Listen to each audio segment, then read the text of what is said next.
Before we reveal the three words that Jesus himself spoke, words so powerful that they can transform your life in ways you can't even imagine, we need to address a topic that may make you uncomfortable, but we need to talk about it.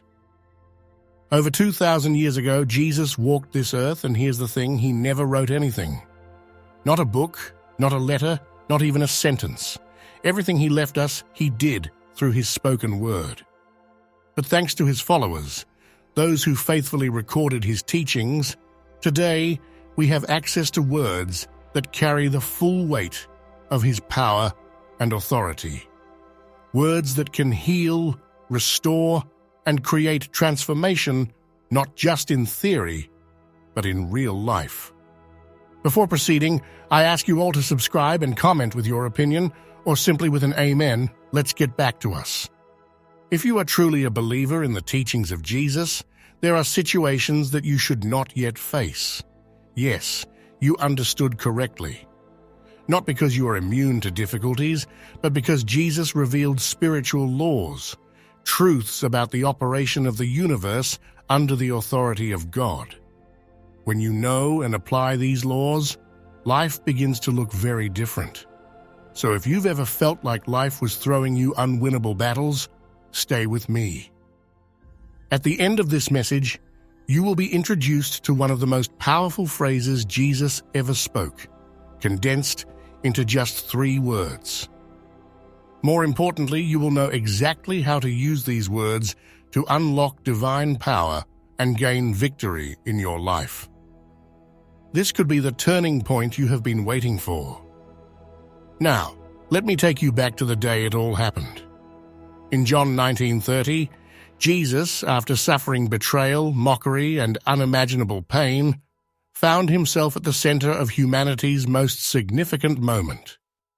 Shortly before, in the courtyard, he had been presented alongside Barabbas, a criminal. The crowd was given a choice: release Jesus or Barabbas. In a shocking turn of events, they chose Barabbas. This was not just a political or cultural moment, it was a profoundly spiritual one. Jesus knew exactly what was happening. He remained silent, not defending himself, because he understood that this was the fulfillment of a greater plan, a plan to free you and me. In the hours that followed, Jesus endured what no human should ever have to go through. He was not only crucified, but was subjected to unspeakable suffering. The book of Isaiah 52:14 describes the severity of his torture. His appearance was so disfigured that he no longer seemed human, and his appearance was no longer that of a man. They didn't just nail him to a cross, they beat him beyond recognition. His back was battered by the scourges, his beard was torn from his face, his body was so battered that even his entrails could be seen. People didn't even know if they were looking at a man or something else. This was the price he paid, not only for the sins of the world, but for your healing, your freedom, and your ultimate victory. In the midst of this unimaginable pain, suspended between life and death, Jesus spoke 3 of the most powerful words ever spoken.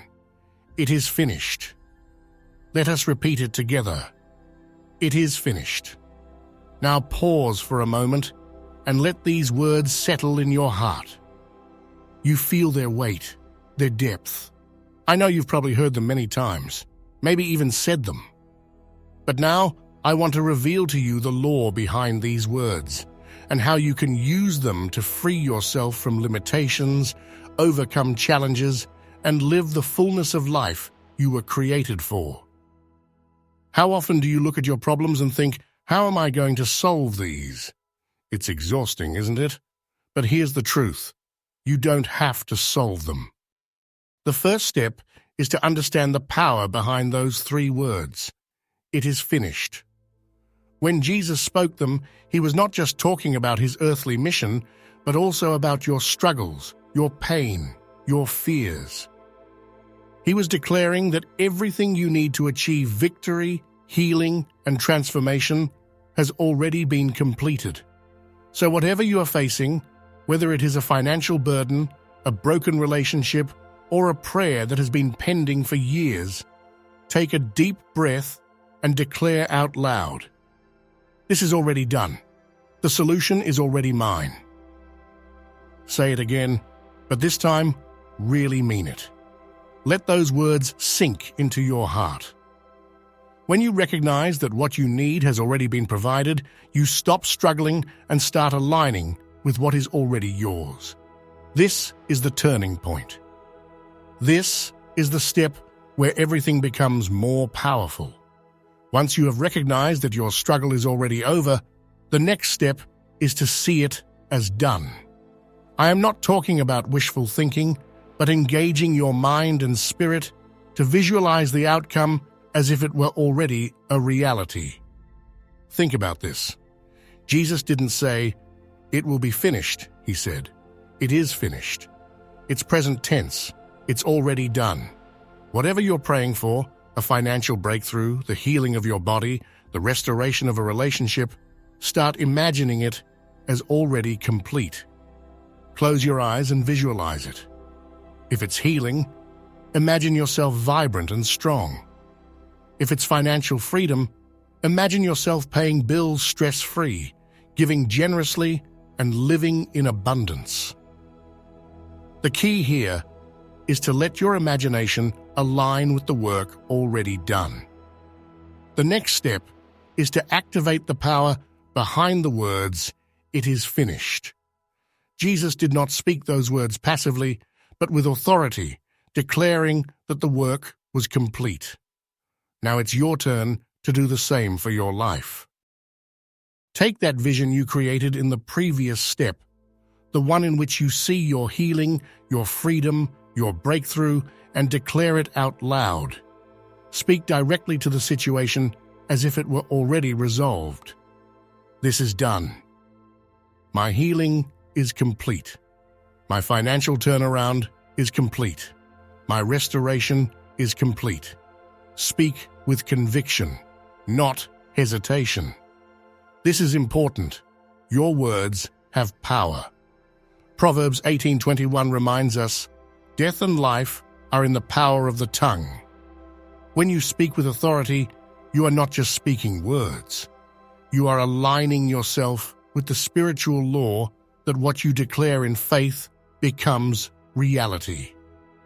After authoritatively declaring it is done, the final step is to surrender and trust that the work has already been done. This is where faith becomes action.